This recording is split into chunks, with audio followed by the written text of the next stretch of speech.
With the Advantech subfloor assembly, you can be sure that you're building a reputation on something stronger. And the best builders, well, they may always stand apart, but they never stand alone. So ask yourself, are you bringing your A game?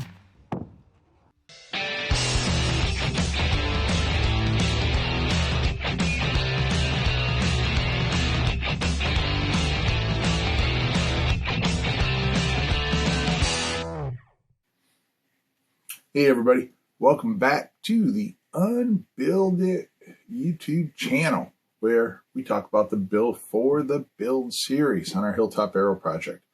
We're about ankle deep into talking about that deck, so we're going to continue with that conversation. You got a beautiful section here that I drew outlining all the details of that deck framing. So got Big Red in hand, got the detail. We just need to have the conversation. So let's have at it.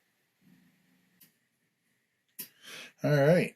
So let's continue talking about that frame and the details. Today, get that just right there for you.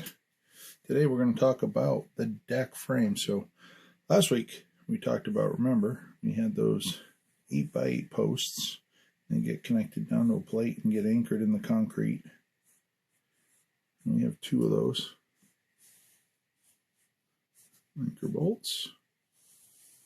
Remember, we have that little sloped surface on top there. And then we talked about on the inside of that, we have this steel tube. And it's 12 inches high, it's 4 inches wide, and it's a 1/4 inch thick. And it's a steel tube. For those of you not familiar, steel tube is just as it sounds. It is a rectangular box, 1/4 inch thick, 4, 12, 1/4.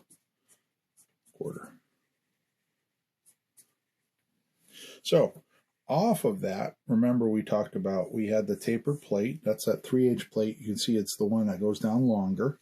So that one is the one that creates the visual from the side elevations that you have that nice taper. Remember, it goes from 4 inches and it goes down like that. So that's the one that's completing that taper. And then behind it, remember, we have these 7-inch angles that go till they meet the taper, and then they continue to be the similar dimension that the taper is. And that's what you're seeing here and here.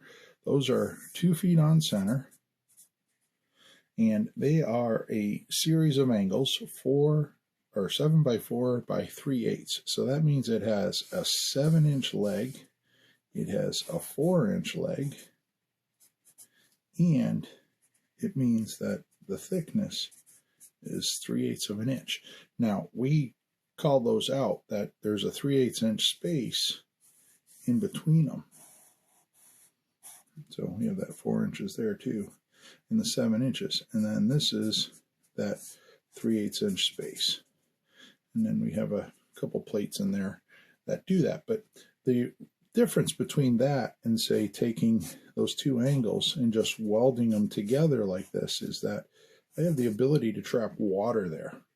And if I trap water, water's going to sit, it's going to corrode, it's going to become a durability liability, and we don't want that. We want to make things last. We want them to perform as good as they look, right? So we provide a 3/8 inch gap so water can drip down and puddle and get out of the system should it need to. Or at the very least, we're promoting the intrusion of some air supply there to help dry out the system, right? Whenever you're dealing with water, it's 2 things. You want to drain it and you want to dry it. It is that simple. Drain it and dry it. And we're doing both there. And those 7-inch angles now those are the ones that come out and fly out and make up that deck, right? So, and then of course, those we pre-drilled. You'll be able to see that in some of the photos, I believe, in the slideshow. That Emmett, when he was fabricating these, he pre-drilled them and did the whole decking layout so that we don't have any fasteners from the top down. All of our fasteners are from the bottom up, screwing up through these holes into the bottom of the decking. So, anyways, that's how we put that deck frame together. We got a nice little slideshow here for you. Go check it out, and until next time, long live our buildings.